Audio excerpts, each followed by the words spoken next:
everybody, Susan Lazar-Hart here with your Congruency Quickie.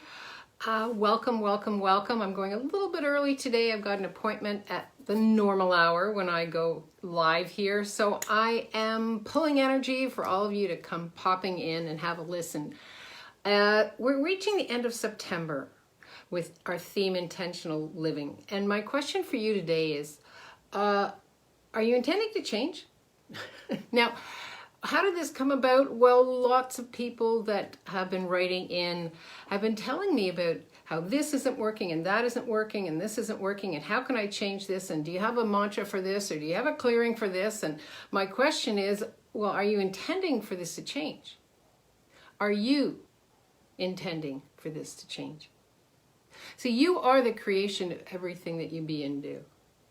So it's not about what mantra can I run, what question can I ask, can you do a little bit of energetic clearing and healing on me? No. Do you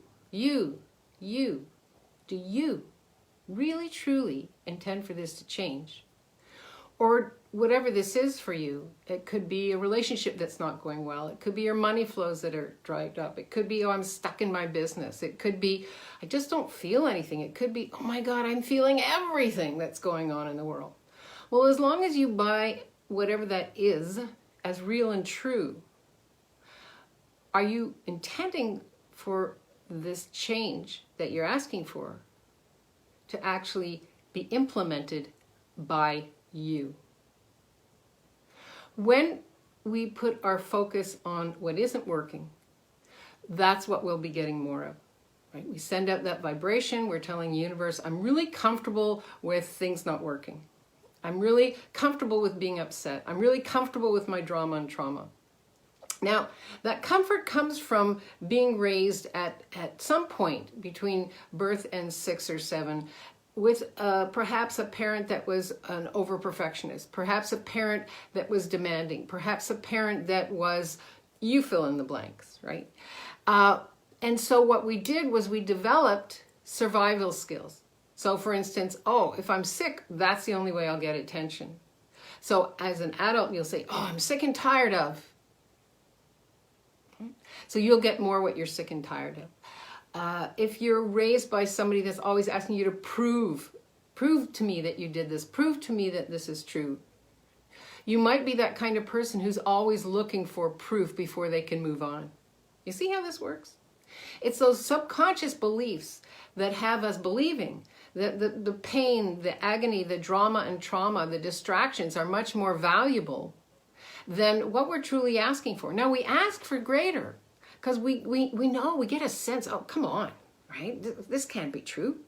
And yet, unless you're actually willing to change what isn't working for you by being the energies of what you're asking for, that's where that question comes in. Are you truly willing to change with intention what isn't working for you by being and living the energies of what creates greater? So an example of that would be, again, I have a client who's was telling me, oh, I'm having these problems with my body. I actually, I haven't had a poop in the longest amount of time. And I, TMI, maybe. And for anybody this is calling to listen to, have a listen. And I said, well, when did this start? When did this start with your bowels in your body and holding on to all your crap? And she said, well, I joined this new thing in this course in last March, and I just don't get it. I paid a lot of money for it, and it just isn't working for me. And it was all supposed to be all about how to do this and when to do that, and I just thought I couldn't catch up to what it was that the weekly lessons in the videos were asking me to do. And I kept saying to myself, I'm just so backed up. I was like, so everywhere you're telling your body, I'm just so backed up. Would you be willing to uncreate and destroy that? Would you be willing to let it go and speak to your body and you and your business in a totally different way?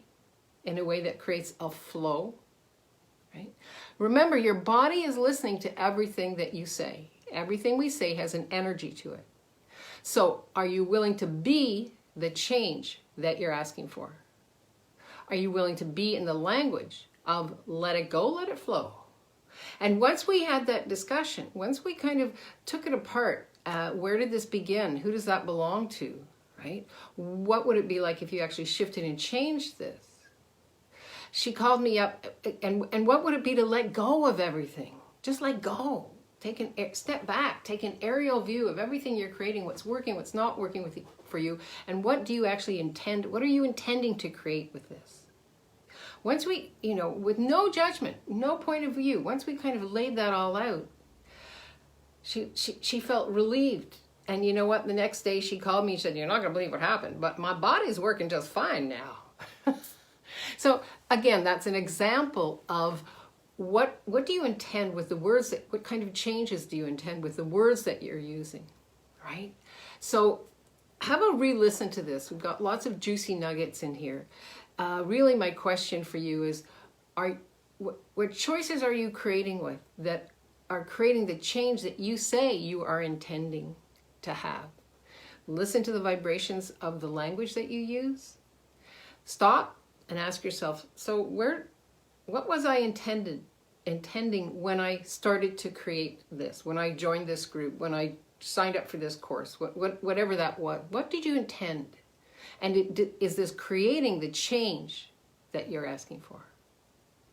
Now, as always, the best conversations happen on our Congruent Living for Seekers and Creatives Facebook group. Come on over. I will have a replay of this on there.